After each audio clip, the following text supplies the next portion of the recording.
La batalla cultural se volvió más relevante, si vos querés, a partir de 1989 con la caída del muro. Frente a esa situación, Castro se queda sin plata. Entonces necesitaba tratar de seguir sosteniendo su mentira comunista de alguna manera, pero para eso necesitaba alguien que la financie. Caída la Unión Soviética no tenía recursos.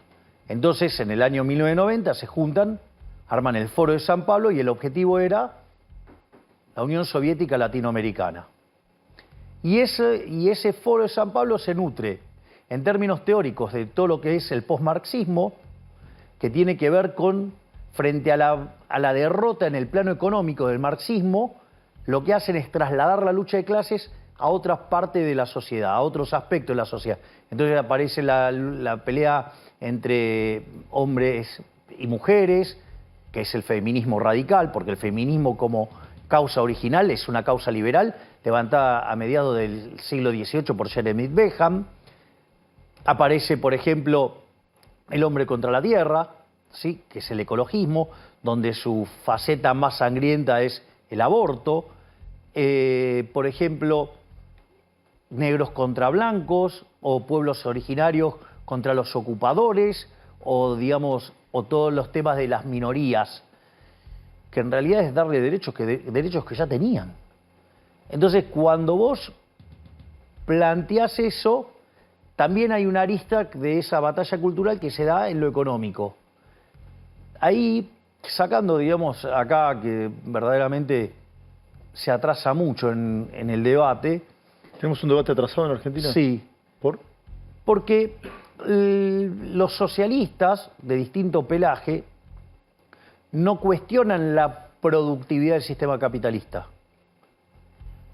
Lo que cuestionan es que dicen que el sistema es injusto. Entonces, básicamente lo que quieren hacer es, en terminología de ellos, como domar a la bestia. De hecho, antes de meterme yo en política, una de las cosas que yo hacía dando charlas por el mundo es justamente explicar que no solo que el sistema capitalista es más productivo, sino que además es el único que es consistente con los valores morales. Yo no inventé nada, o sea, hay un libro maravilloso de un economista que se llama Israel Kirzner, profesor en la Universidad de New York, que se llama Creatividad, Capitalismo y Justicia Distributiva. Y él arranca el problema desde el minuto cero, dice, mire, el sistema capitalista tiene todos estos logros que lo ponen muy por encima del sistema socialista, pero se le achaca de que es injusto. Y él lo que dice es, bueno, si efectivamente el sistema está construido sobre bases injustas, no merece ser defendido.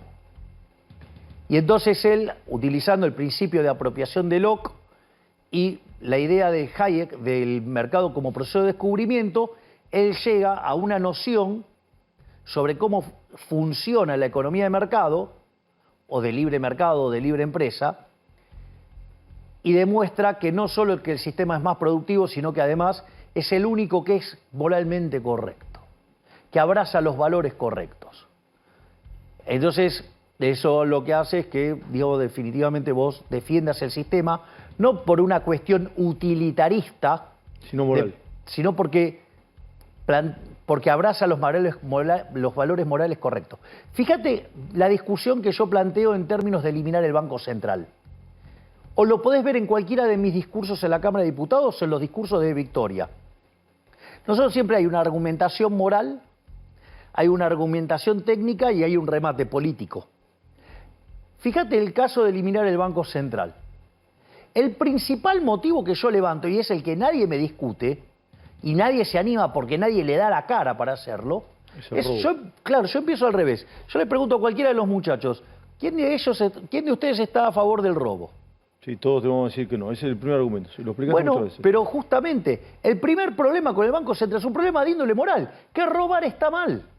Es decir, porque si yo ahora agarro una fotocopiadora y empiezo a imprimir billetes y les quiero cambiar las computadoras, los vasos, los zapatos, el reloj, lo que fuera, por esos billetes no me lo vas a aceptar. No, estafa. Porque es una estafa.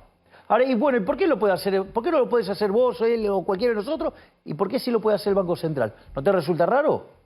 Se está violentando el principio de igualdad ante la ley. ¿Por qué lo puede hacer entonces el Estado? Porque tiene el monopolio de la violencia.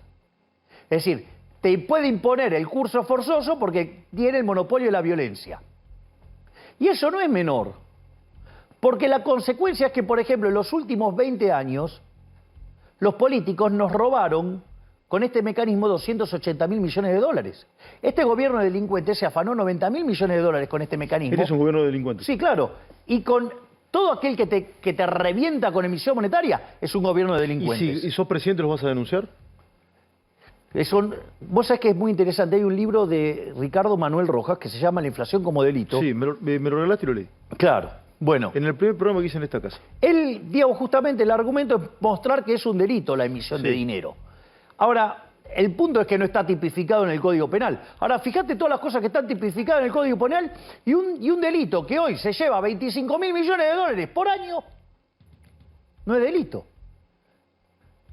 ¿Me comprendés lo que te digo? Es decir, y a veces los abogados esto lo entienden bien. Algo puede ser legal, pero no es legítimo. Sí, por supuesto, claramente.